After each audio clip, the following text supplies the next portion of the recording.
Hello friends, welcome to learn and grow with Shweta. अपने channel के माध्यम से मैं श्वेता सिंह आप सभी का बहुत बहुत स्वागत करती हूँ।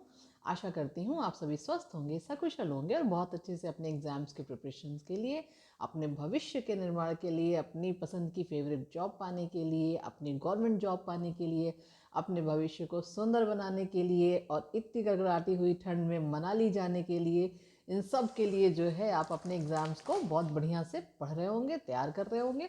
क्योंकि भाई मनाली तो तभी जा पाओगे ना जब जो है जब आपके पास आपकी अपनी जॉब होगी, अच्छे खासे पैसे आएंगे, तभी तो हो पाएगा जो है। नहीं तो अभी तो इस ठंडी में तो भाई पढ़ाई करना बड़ा मुश्किल हो रहा है, तो अपने आप को मोटिवेट करने के लिए इन सब बातों को कहना पड़ता है खुद से कि भाई इस ठंडी अच्छे से पढ़ लो, अगली ठंडी खूब बढ़िया से घूमने चलेंगे जो है।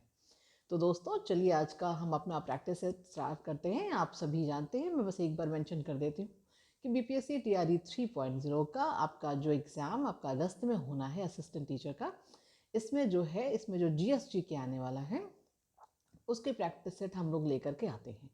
तो 20 क्वेश्चंस का हमारा ये प्रैक्टिस सेट होता है, वन लाइनर फॉर्मेट में होता है और आप जिसको यहाँ से भी पढ़ सकते हैं और साथ में अगर आपको मतलब इसकी जो भी मैं अपने चैनल पे जो कुछ भी पढ़ाती हूँ और इसके अलावा और कुछ भी जो भी आपकी एग्ज़ाम से रिलेटेड, आपकी पढ़ाई से रिलेटेड जो भी इम्पोर्टेंट इन्फॉर्मेशंस होती हैं और आगामी भर्तियों की सूचना और तमाम तरह की आपकी एजुकेशनल फील्ड की सारी जानकारी मैं अपने टेलीग्राम चैनल पर शेयर करती हूँ और टेलीग्राम चैनल का लिंक आपको वीडियो के डिस्क्रिप्शन बॉक्स में मिल जाता है।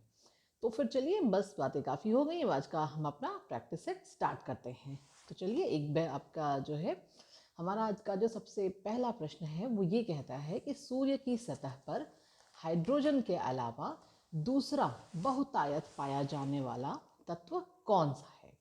मतलब कि जो हमारा आपका जो सूर्य है, सन है, वहाँ पर आपकी सूर्य की जो सतह होती है वहाँ पर आपका हाइड्रोजन पाया जाता है और एक कौन सा जो है सबसे ज़्यादा पाया जाने वाला तत्व है। तो आपको इसका जवाब देना है।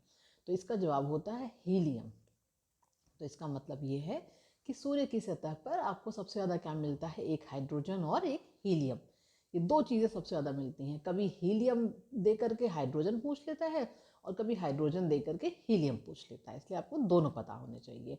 नेक्स्ट क्वेश्चन, हीटर के तार किसके बने होते हैं। हीटर मतलब इसमें ठंडियों में जो आप इस्तेमाल कर रहे हैं हीटर, तो आपका प्रश्न यहाँ पे ये है कि भाई हीटर के जो तार होते हैं वो किसके बने होते हैं। तो वो नाइक्रोम के बने होते हैं, ये आपको पता होना चाहिए। नेक्स्ट क्वेश्चन, दिल्ली की सुल्ताना, दिल्ली की जो सुल्ताना थी पुराने समय में, अभी नहीं पुराने समय में, दिल्ली की सुल्ताना रजिया सुल्तान थी, वो किन की पुत्री थी।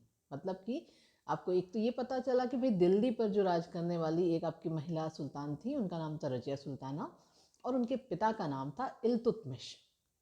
क्वेश्चन नंबर 4, भारत के कौन से राज्य को मंदिरों की पुण्य भूमि के रूप में जाना जाता है।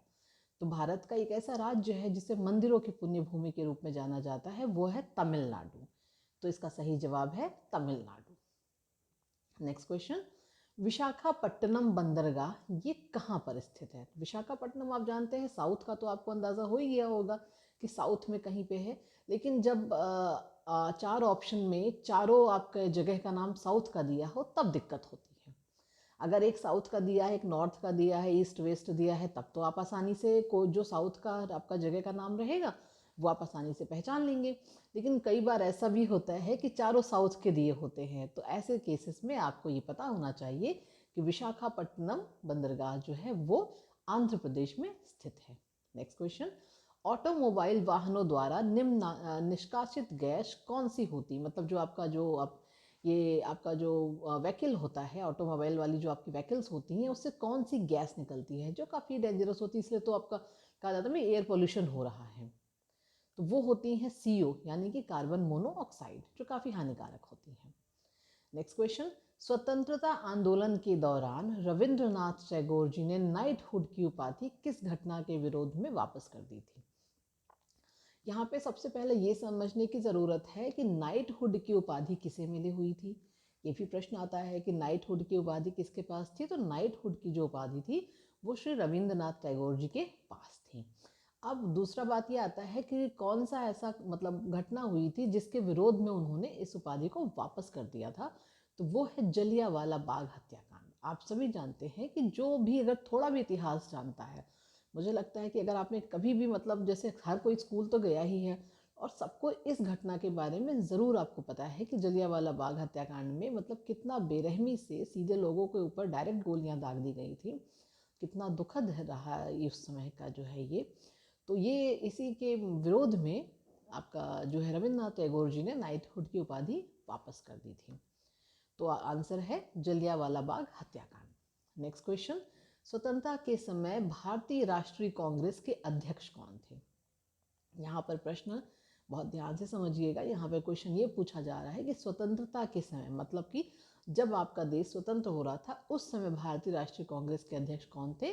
वो थे जेवी कृपलानी जी। नेक्स्ट क्वेश्चन, भगत सिंह को फांसी कब दी गई थी? तो भगत सिंह जी को जो है वो फांसी दी गई थी वो 23 मार्च 1931 को। ये भी एक मेमोरेबल डेट है, आपको पता होनी चाहिए जो है। शहीद भगत सिंह को 23 मार्च 1931 को फांसी दी गई थी। अगला प्रश्न है क्वेश्चन नंबर 10, मुगल काल में वास्तुकला के स्वर्ण काल किसके काल को जाना जाता है? मतलब एक तो ये बात यहाँ पे मुगल काल की पूछी जा रही है, मुगलों का शासन जब चला था उस टाइम पे, कि वास्तुकला का स्वर्ण काल किसे कहा जाता है? तो वो जो है शाहजहां के जो समय था, शाहजहां के काल को आपका वास्तुकला का स्वर्ण काल कहा जाता है, क्योंकि उसी टाइम पे वास्तुकला की ज़्यादातर आपकी मतलब इमारतें वगैरह का निर्माण हुआ था, इसीलिए स्वर्ण काल इसी काल को कहा जाता है, शाहजहां जी के काल को कहा जाता है। तो दोस्तों हम लोगों ने अभी तक 10 प्रश्नों को पढ़ा है, अब हम अपने अगले 10 प्रश्नों की ओर चलते हैं। चलिए दोस्तों, अभी क्या होता है कि हम लोगों ने 10 प्रश्न पढ़ लिए और आप लोग को पता है कि हम लोग जो है 20 क्वेश्चंस की सीरीज़ लेकर के आते हैं।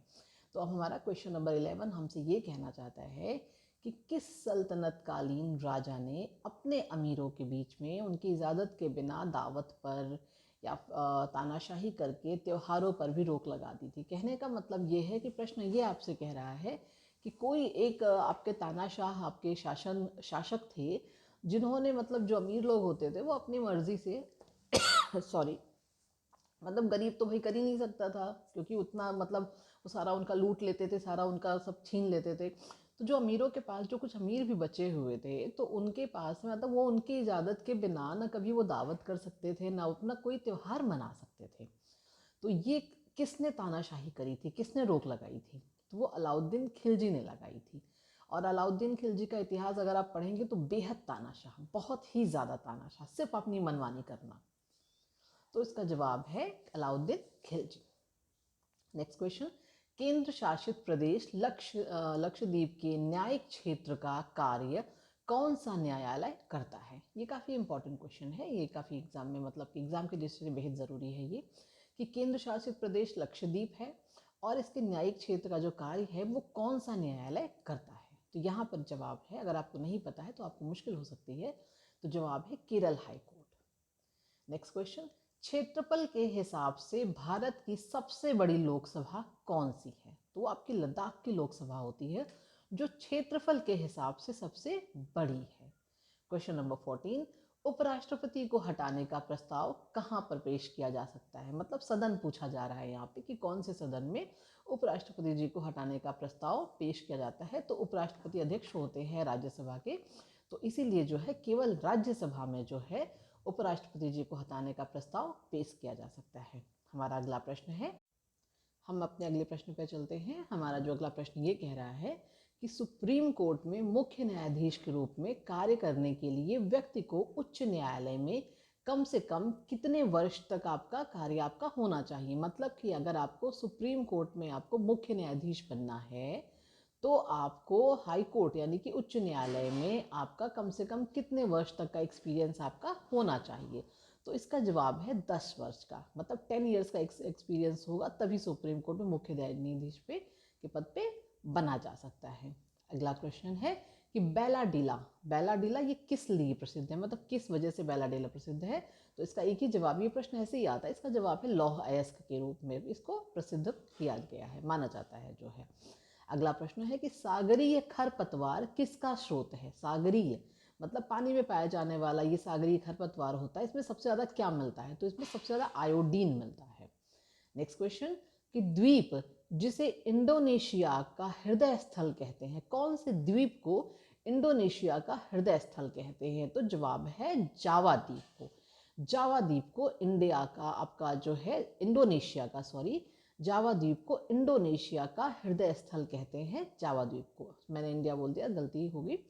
इंडोनेशिया का हृदय स्थल जो है वो जावा द्वीप को कहते हैं। नेक्स्ट क्वेश्चन है कि संविधान का अनुच्छेद 123 यानी कि 123, संविधान का अनुच्छेद 123 किससे संबंधित है? तो वो राष्ट्रपति के अध्यादेश से संबंधित है। हमारा नेक्स्ट क्वेश्चन है और इस वीडियो का सबसे आखिरी प्रश्न कि हिंदी को भारत की राजभाषा के रूप में स्वीकार किया गया है। मतलब कि कौन सी तिथि को हिंदी को राजभाषा के रूप में, भारत की राजभाषा के रूप में स्वीकार किया गया है? वो है 24 सितंबर 1949। मतलब कि 24 सितंबर 1949 को हिंदी को भारत की राजभाषा के रूप में स्वीकार किया गया है। तो दोस्तों ये रहे आपके 20 प्रश्न। हम लोग क्या कर रहे हैं कि भाई हम लोग डेली आपके 20 प्रश्नों का आपका प्रैक्टिस सेट लेकर के आते हैं और जिसको आपको तैयार करना होता है। तो आप इसको स्क्रीनशॉट लेकर के पढ़िए, चाहे आप इसी वीडियो को बार बार सुनिए, उससे भी आपको याद हो जाता है क्योंकि ये वन लाइनर फॉर्मेट में होता है। तो कुल मिलाकर के उद्देश्य बस इतना है कि आप अपने एग्ज़ाम की तैयारी में इन आपका मतलब एक सहयोग हो कि आप अपना एक मतलब कि जीएसडी के आपका इतना मजबूत हो जाए इन 6 महीनों में कि इससे आपके मतलब बेहतरीन नंबर, एक हाई मेरिट जो जाती है एग्जामों में, उसमें फिर आपको कहीं कोई रोक ना सके जो है। तो चलिए, वीडियो अगर पसंद आई हो तो लाइक शेयर सब्सक्राइब ज़रूर करिएगा और अगर आप चैनल पे नए हैं तो फिर बेल आइकन का बटन ज़रूर प्रेस करिएगा। इससे आपको ये सुविधा होती है कि जब भी मैं कोई नया वीडियो डालती हूँ तो उसकी नोटिफिकेशन आपको फ़ौरन मिल जाती है। पूरी वीडियो में बने रहने के लिए बहुत बहुत धन्यवाद। Thanks for watching my video. Thank you so much.